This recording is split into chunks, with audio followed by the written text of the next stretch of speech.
आपके साथ विभा उपाध्याय और इस वक्त बड़ी खबर आ रही है पटना से, जहां नीतीश कैबिनेट की बैठक में 30 एजेंडे पर मोहर लगाई गई है। 5 नए औद्योगिक क्षेत्र के गठन का फैसला इसमें शामिल है और इसके लिए बेगूसराय में 991 एकड़ भूमि का अधिग्रहण शामिल है। बख्तियारपुर की बात करें तो बख्तियारपुर में 500 एकड़ भूमि का अधिग्रहण होगा और जिस औद्योगिक क्षेत्र को लेकर इस 30 एजेंडे में मोहर लगी है उनमें सीवान के मैरवा को भी शामिल किया गया, जिसमें 167 एकड़ भूमि का अधिग्रहण की स्वीकृति। सहरसा के बनगांव में 420 एकड़ भूमि का अधिग्रहण जो है वो शामिल है। 459 पदों का निम्न वर्गीय लिपिक के पदों का सृजन किया गया है। बिहार विधान मंडल सदस्यों का वेतन भत्ता एवं पेंशन नियमावली 2006 के नियम 14 में संशोधन किया गया है। इसमें जो राशि दी जाती थी 8,300 रुपये प्रति माह की दर से दूरभाष मोबाइल इंटरनेट की भत्ता, पहले ही इनको विपत्र प्रस्तुत किए जाने थे, अब ये विपत्र प्रस्तुत नहीं किए जाएंगे और एक मुश्त राशि ये दे दी जाएगी। श्री निशित वर्मा भप्र से अपर सचिव मंत्रिमंडल सचिवालय विभाग को 2 वर्षों के लिए संविदा पर नियुक्त किया गया है। बिहार ग्रामीण जीविकोपार्जन प्रोत्साहन समिति जीविका में जो मानदेय की बढ़ोतरी दुगना किया गया है, उसमें बीसीएफ एडवांस लिया गया है, जिसके तहत 3 अरब 47 करोड़ 91 लाख व्यय होंगे। सामान्य प्रशासन विभाग की अधिसूचना संख्या 2492 दिनांक 30/11/2005 द्वारा अधिसूचित बिहार वाहन चालक भर्ती एवं सेवा शर्त नियमावली 2005 को निरसित करते हुए बिहार वाहन चालक भर्ती एवं सेवा शर्त नियमावली 2025 को अधिसूचित किया गया है।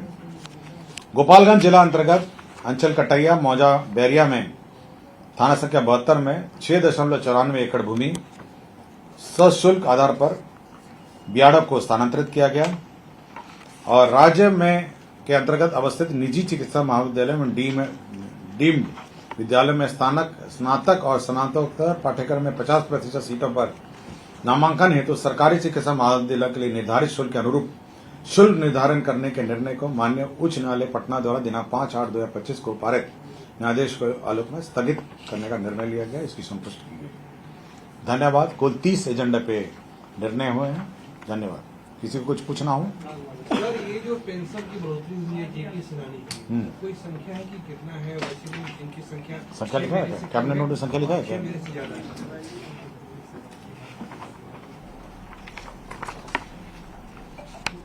और इस बड़ी खबर पर पटना से संवाददाता संजय हमारे साथ इस वक्त सीधे जुड़ रहे हैं ज्यादा जानकारी के साथ। संजय, चूंकि 30 एजेंडों पर मोहर लगी है, कौन कौन से वो महत्वपूर्ण एजेंडे जिससे आगामी बिहार के विकास को और रफ्तार मिलने वाली है? जी विभा, निश्चित तौर पर 30 एजेंडों में जो मोहर लगी उसमें सबसे बड़ा एजेंडा है कि बिहार में 5 नए औद्योगिक क्षेत्र के गठन को सरकार ने अपनी स्वीकृति दे दी है और इसमें बेगूसराय में 991 एकड़ भूमि जो है वो अधिग्रहित की जाएगी, जिसके लिए 3 अरब से अधिक की राशि खर्च होगी। इसके अलावा बख्तियारपुर में 100 एकड़ भूमि, सीवान के मैरवा में 167 एकड़ भूमि, सहरसा के बनगांव में 420 एकड़ भूमि, इसके अलावा मधेपुरा में ग्वालपारा जो अंचल है वहां पर 548 एकड़ भूमि का अधिग्रहण किया जाएगा, जिसके लिए करोड़ों करोड़ की राशि सरकार खर्च करेगी। एक महत्वपूर्ण फैसला ये। इसके अलावा अमृतसर कोलकाता औद्योगिक गलियारा परियोजना जो है इसके विस्तार का भी सरकार ने फैसला लिया है।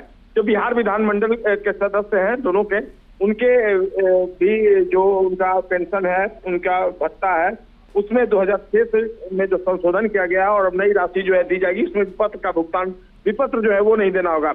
एक और महत्वपूर्ण जो फैसला है वो फैसला है वीरपुर, मुंगेर, वाल्मीकि नगर, मुजफ्फरपुर, सहरसा और भागलपुर में ग्रीन फील्ड हवाई अड्डे यानी OLS सर्वे करने और भारतीय विमान प्राधिकरण नई दिल्ली को बिहार वित्त नियमावली के तहत उनको तकरीबन 2,90,91,720 रुपए की राशि जो है उसको देने की स्वीकृति दी गई। यानी कि इन 30 एजेंडों में बहुत बड़े फैसले शामिल हैं और सबसे बड़े अगर फैसले की बात करें तो 5 औद्योगिक क्षेत्र में जमीन के अधिग्रहण का मामला जो है सबसे महत्वपूर्ण नजर आता है। बहुत बहुत शुक्रिया संजय इस तमाम जानकारी के लिए।